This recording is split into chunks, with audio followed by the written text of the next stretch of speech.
Welcome to The Source, where we combine the headlines with in-depth conversations with the newsmakers themselves. I'm Pinky Webb. Today on the program, the heat index continues to reach dangerous levels in several parts of the country, prompting calls for the government to revert to the old academic calendar and short-term solutions to address the extreme heat. Also, a bill seeks the conversion of the current K-12 basic education curriculum into K-10 plus 2 to produce job-ready graduates. House Committee on Education Chairperson Roman Romulo joins us live.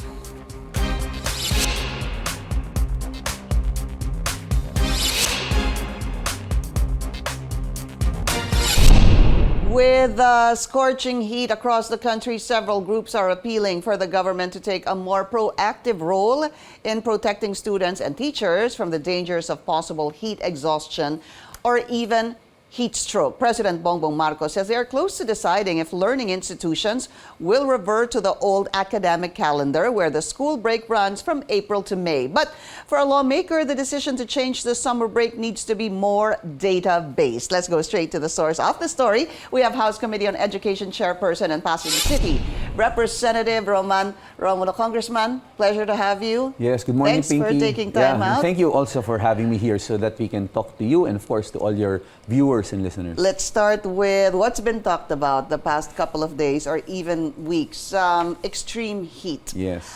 How can, of course, we need to look into students and teachers. How can government help them? How can they adjust amidst this heat index that we're feeling at the moment? First, Pinky, there were two instances that were mentioned.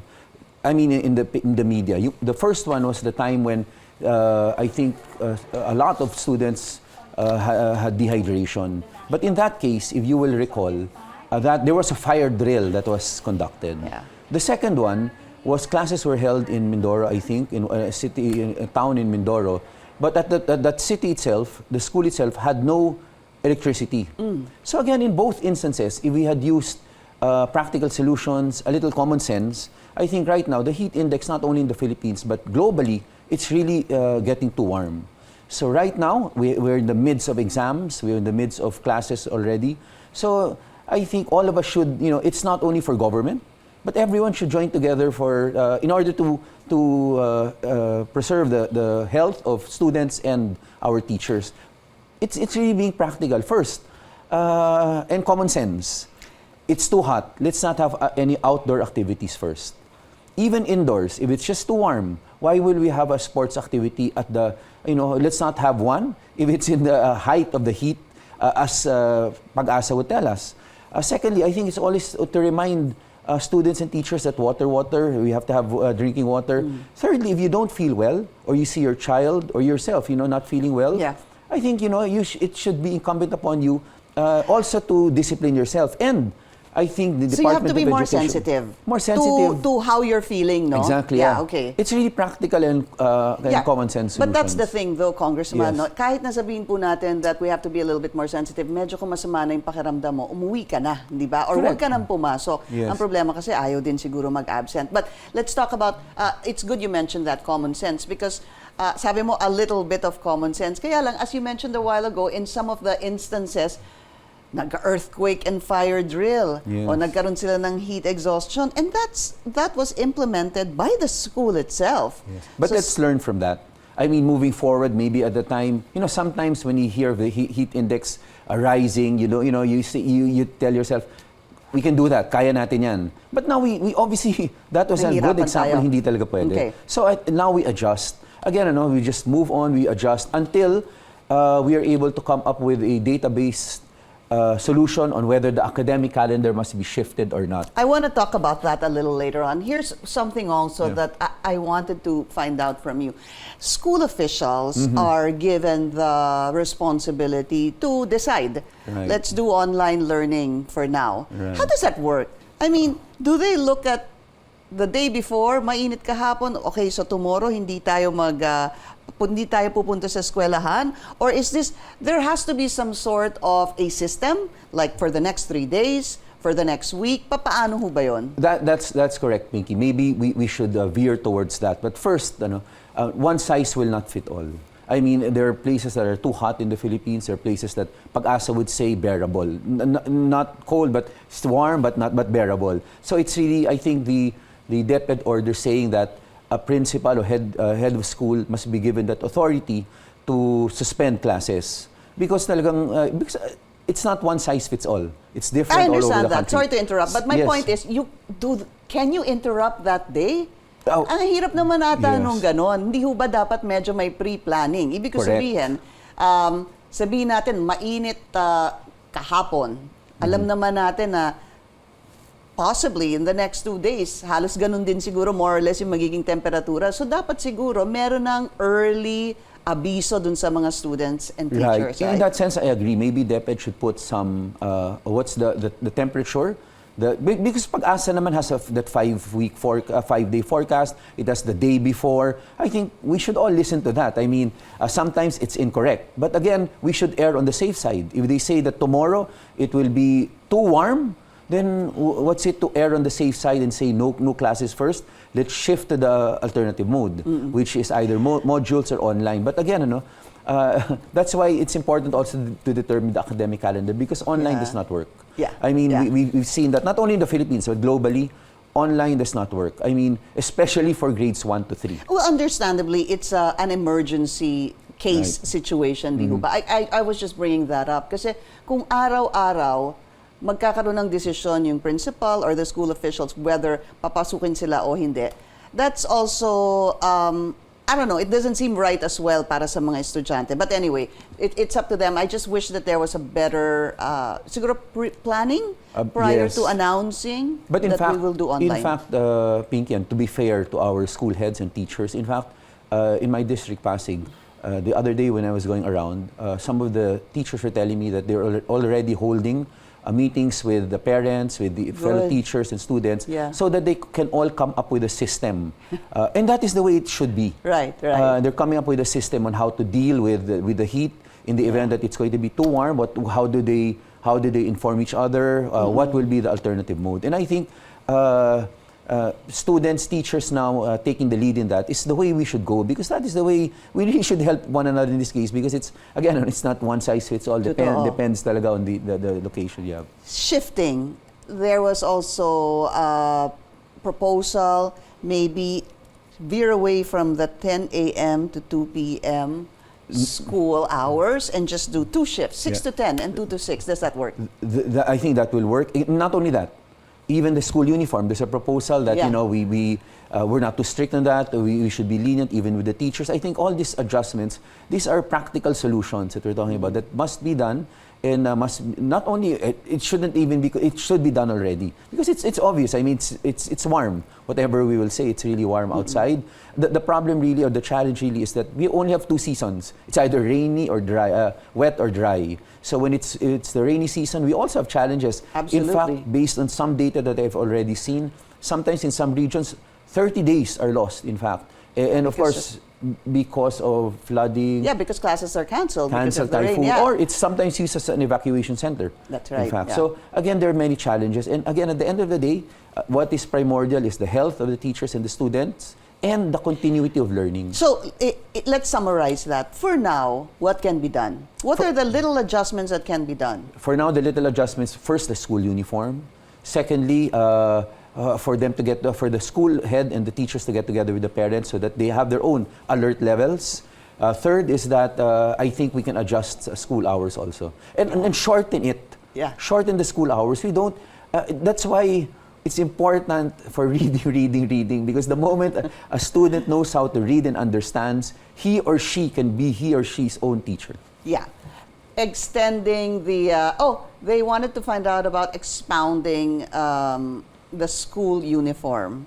So, di ba sa mga teachers, pati sa mga estudyante, you were saying that this can be We should allow that. I think the DepEd should consider that. I've seen a department order, I think 2010 pa yun, about school uniforms for our students. I think they are more lenient with that.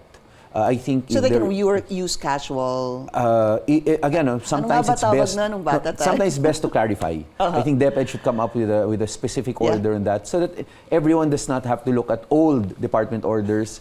We live with what we have right now. Yeah, so that there's a guiding principle as well, everyone, no? yes. For the teachers and the students. Now, let's talk about this. Yung sinabi niyong database, there's so much to talk about this because there's been lots of proposal. Balik na natin from June to Yes. March. What was the reason behind that? The pandemic. And you Pandemic. know, Congressman, I remember also before, there was a proposal, please correct me if I'm wrong, na i-move talaga Yes. ito dahil maulan. Because a lot of students were also, classes are suspended because nag-umpisa way back, ano, pag nag-umpisa yung ulan ng mga July, August, a lot of the students miss classes. But driven primarily because of the pandemic. So what do how should we look into this data-based decision on Yes. whether to move the school calendar or I not? think DepEd should get in touch first with CHED. They should have a coordinating meeting because first of all, you have to align. I think some tertiary higher education institutions have already shifted, so I think they have to align again their school calendars. Secondly, they have to talk to the Department of Health because again, the Department of Health will properly guide the Department of Education on, you know, what sickness can be acquired during the rainy season, which is something that DOH can handle. The third is the DPWH. If the decision is to maintain the summer, April and May as within the academic calendar, maybe it's about time to really institute a design wherein you have solar-powered schools, because anyway we have the sun, and that's more important. So we avoid what happened to Mindoro, wherein there was no electricity. If the decision is to revert to the old academic calendar, meaning that April, May now is the summer break again, yeah. so we go back to June, July, then again, the perennial problem of ensuring that school buildings are, again, the students and teachers will be protected against rain. And they're not being used as evacuation centers. And not being no? used. And of course, if it's summer, the ventilation also. I think there should be a design to do that. There's so much to think about. But offhand, right now, what are you thinking? Is it a good idea to shift back to the normal school calendar year? You know, that's why I'm always saying that it should be data-based. Because if you mentioned it earlier, in 2014, there was a move to shift the academic calendar, if you recall. And the reason for that was because was really to align with other jurisdictions. If you recall, that was the reason. And I opposed that because I did not see any benefit for the DepEd students in just, you know, aligning, because we don't have a regular group of DepEd students going abroad. It's more for the private schools, but not the DepEd schools. That's why, for me, I oppose that because that was not a good reason. Now that we're here, we've shifted because of the pandemic. Yeah. Again, just to revert, and then later on to say that we have a problem. That's why it has to be data-based. Let's study if it's better to retain it now based on continuity of learning and health, instead of just making a knee-jerk decision, say, balik na natin, it's too hot. So that's my only reason for saying this. It's not as easy as it's being proposed. I think that's what I'm saying also. Yes, because you will have to align with the higher education institutions. Right. You will also have to, again, sit down with the DPWH and DOH and prepare for the school year, in fact. Yeah. But all this talk, Congressman, that possibly it could be shifted back to the old calendar year. The other thing there is, it's impossible that they'll do it this coming school year because they're just about to start their summer, right. and then kung ibalik po yun, umpisa na naman. Plus also for the teachers. Yes. And then it's in the law that there is supposed to be a certain number of days that must be fulfilled. Yes. Di ba? Again, if they decide to revert based on data, it must be a smooth transition. Yeah. At the end of the day, it must as seamless as possible, so that the continuity of learning, and we can plan for whatever a summer should be done. If there's going to be no summer because they want to revert to the old academic calendar, again, it must be seamless, it must be explained properly so that it's a smooth transition. Again, as you said, it's not going to be that simple, but again, for me, whatever they choose, there will be challenges. Yeah. So at the end of the day, we have to You don't get favor everyone one on board. over the other. I just want to see the data to be database simply because and you make both a have decision challenges. from there. Yeah. Yes, Yeah. and that data is readily available because I think the Department of Education would know in the past few years, not counting the pandemic, how many school days were lost in what Correct. region, and it's a matter of because whatever you do, there will be critics. So it's a matter of explaining to them why you made this choice. And Filipinos are smart. Yeah, it must be database so that it forms as a wise decision. Yes. Okay. All right, we'll be taking a very short break. When we come back.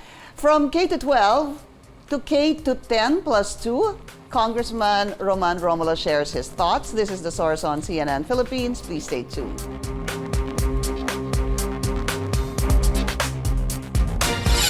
You're watching The Source on CNN Philippines. I'm Pinky Webb. Our source today, House Committee on Education Chairperson Roman Romulo. We're just talking about K to 12. First, is K to 12 working, in your opinion?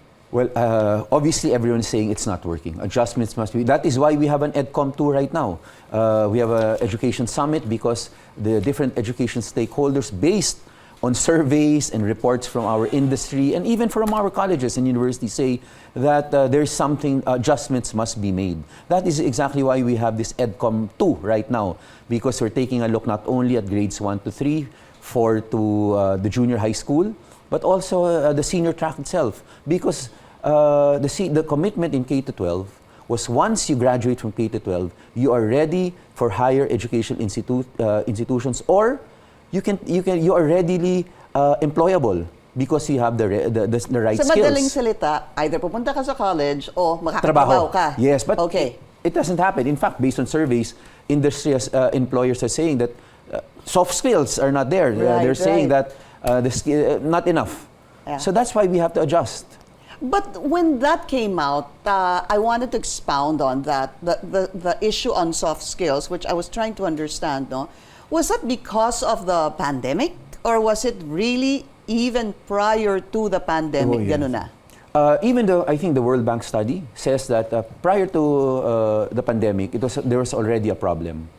There was a challenges already. But the pandemic itself, based on their estimates, made it grow further. That is why they were saying that a large percentage of Filipinos by grade 10, by 10 years old, really don't know how to comprehend properly. That is the report that came out. That is why we've been saying that. That's why we go back to the reading. Yeah. That is the most important well, we had thing you to the happen. last time that you kept saying, importante yon. Read, and of course, math. But so you, what was your answer? I'm sorry, I didn't quite get that. Are you in, is it working or not? It's not. It's not. Okay, K to 12 isn't working. Now there's a proposal from Congresswoman Gloria Macapagal Arroyo. It is called K plus 10 plus 2. K to 10 plus 2, which, from my understanding, you can graduate after completing the fourth year. Tapos ka na ng high school. If you pursue this, you can go on to college or take 2 more years of pre-university education. Yes. Sir, please explain. Actually, Pinky, yesterday, kahapon sa committee meeting po namin, nangyari po yan, nabanggit na po yan ni Deputy Speaker Arroyo. We were tackling the Tech Voc track. Remember, we wanted to make adjustments to the Tech Voc track of senior high school. Deputy Speaker Arroyo mentioned to us in the meeting that she has a bill, which is the K to 10 plus 2. To be honest with you, we have not seen yet this bill, but according to her, the intention is to graduate again at 4th year high school. If you want to, if you want to further studies, there's a plus 2 to prepare you for college. Again, we just want to ensure and make sure that we read this and ask the right questions, because what happens if you graduate at 4th year high school and then suddenly you want to proceed to college? Can you proceed to college, or must you do take the plus 2? Yes. Yeah, that's my question. These are the things that must be clarified because it's when like that bill is referred to the committee. Pre-college, for college. Yes. What if I don't want to take the plus 2? So basically, what it means. But Pinky, from my point of view, it still can be reconciled, because if you remember the promise of K to 12, if you take the academic track, you will take the general subjects that are supposed to be given in your first year in college. The very general subjects that everyone has to take. Maybe that is what they mean, that they will put that down to the +2. Maybe. Again, I have not seen the bill, but that's a possibility because we discussed this in EdCom too. Maybe they can, the general subjects. Maybe that is the intention, to put that down to +2 so that when you proceed to college, you don't have to take the general subjects. So instead of having 4 years, maybe we can reduce it to 3 years. Maybe that is the intention. And now, if you graduate fourth year high school and you decide to go to college, then you have to take the whole thing. Here's my question. While we need to understand, admittedly, the bill more, Yes. no? Well, we have to read it first. Read it. Yeah, I have to say that I haven't really read it. I was looking at news reports. Basically, it said, students will graduate upon completing fourth year high school, which is 10. Yeah, Tama, no? K that's what plus 10. DS Arroyo mentioned yesterday. So yung K plus 10, graduate ka na ng high school niyan. Tapos the last 2 years, yung +2 in the bill, will be post-secondary or pre-university for those who want to proceed to a professional degree. So that was your point. Is this yun yung sinabi a na kahapon ng DS prerequisite? Arroyo. So I'm now filling in the blanks because I've not seen the bill yet. And filling in the blanks, maybe this is the situation where she will put in the academic track so that you can take the general subjects, and that's preparatory already. Certainly this was studied because I think the model is a European country as well, and that was mentioned in one of the reports. Here's the thing that I'm just wondering about. You said K-12 wasn't really working. Yes, adjustments really must be made. The problem there is that I think it was Vice President Sara Duterte who said that only 10% were actually were ready for, or were hired rather, Yes. after K-12, no? Kasi the point really is, sana after nung 12, magkaroon ka na ng trabaho. Your job ready, basically. Right. So 10% according to the Vice President, if I'm not mistaken. There was also a recent study that said only 20% were job ready. So obviously it's a very small percentage. That's correct. Of what was intended from K-12. What do you think are the solutions? Yes. Kailangan ba talaga, Congressman, na hanggang 12? Kailangan ba talaga ng 10 plus 2? O kailangan talagang tapusin mo high school, tapusin mo ang college, tsaka ka magiging job ready? Because they were saying that companies prefer that you have a college degree. Meron kang diploma from college. Yes. But again, that's all correct, Pinky. Everything that you said.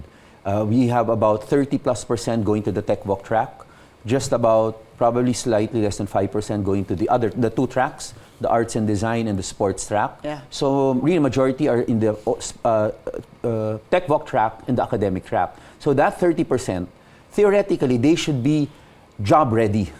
Because they must have gotten the skills, they must have gotten the training. Unfortunately, even getting an NC, the national certificate, is not that it was not really given readily, because I think there was a time that maybe because also of the pandemic, maybe the coordination was not proper. That's the only way I can see it, because I was asking yesterday in the committee meeting, why can't we have free TESDA assessments so that the NCs can be given for free? Again, they told us yesterday in the committee meeting that they've had already coordination meetings now with DepEd, and DepEd confirmed that also to me later on after the committee meeting, that they've been meeting so that they can TESDA can fund because the assessment needs funding, because you take a third-party assessment. So that should be really answered by government, and I think TESDA after the coordination meeting will be asking for that budget, so that if we proceed with K-12, and you choose the tech voc track, our bill is saying, and the proposal really is that you must get at least 2 certificates to graduate. Your diploma from DepEd, that you are academically prepared, and your NC certificates from TESDA saying that you are skilled in whatever training that you chose when you were in senior high school. Right now, the DepEd part is happening, but the NC part is not happening. Yeah. That is what we want. That's very disappointing. Very disappointing. In fact, Because that's something that's obviously wrong. and obviously that is also seen by DepEd and TESDA, because based on our conversations but it just with them. doesn't sound right, sir. Yes, That but they can't get their NCs. yes, because I think it was a question of where the funding will come from. They were asking the students to be the one to fund it. That's wrong. That's what I was pointing out yesterday. But K-12 is supposed to be free education, and we introduced the tracks, and included in the track is textbook track. So then they should dissuade their minds that the students should be the ones carrying the cost of this. Correct. And that is where, in a way, Deputy Speaker Arroyo was also coming in, telling us that, we cannot always legislate all these nuances. And the administrative body must be able to do it. That is why she was telling us yesterday that maybe we can wait for her bill, and we can take my bill and her bill together. Yeah. And in that sense, it's best that we get all the ideas. Let's not rush into one bill without listening to everyone else. Right. And maybe we end up with the best product. And then or a let's better talk one. about that again at another time. But I want to talk about some of the subjects that are going to be the proposal to merge some subjects. But we need to take a very short break. We'll be right back.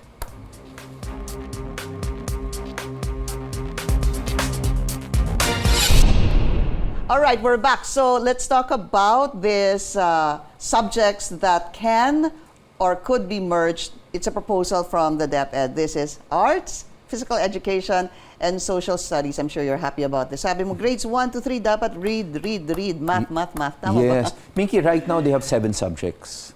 It will rise to 8 subjects, in fact, from 1 to 3. So what we're saying, let's limit it to... Secretary Briones, during her time, limited the competencies. If you recall, it was K-12 had 15,000 plus competencies. What Secretary Briones did during her time, limited to a little more than 5,000. But even at the time, we were saying it's not the competencies only, it's the subjects that are important. So now that they have this proposal to limit it to 5 subjects from 7 or 8, I think that is, for me, as a welcome thing. I think they are focusing on functional literacy, the reading, and mathematics. Yeah. Because a Filipino child on his own, or his or her own, is naturally smart. So all you have to do is give them the foundational skills. They will be able to educate themselves. And hopefully this will be implemented in the next school year? I'm hoping as early as possible, because the World Bank report says 10 years old or grade 4, we must improve the reading comprehension. And that will happen only if we focus on reading comprehension and, of course, mathematics. But GMRC is also there. Yeah. Because others are saying that, are you going to create a robot? No. In fact, the GMRC, which we passed in the last Congress also, says that, it's a practical thing. It's not theoretical. So even nationalism will come in there. Yeah. House Committee on Education Chairperson Roman Romulo. Sir, I'm sure we'll have many more interviews because this is very important to follow up on. Maraming salamat po sa inyong oras. Thank you, and thank you for joining us here on The Source. I'm Pinky Webb. You're watching CNN Philippines.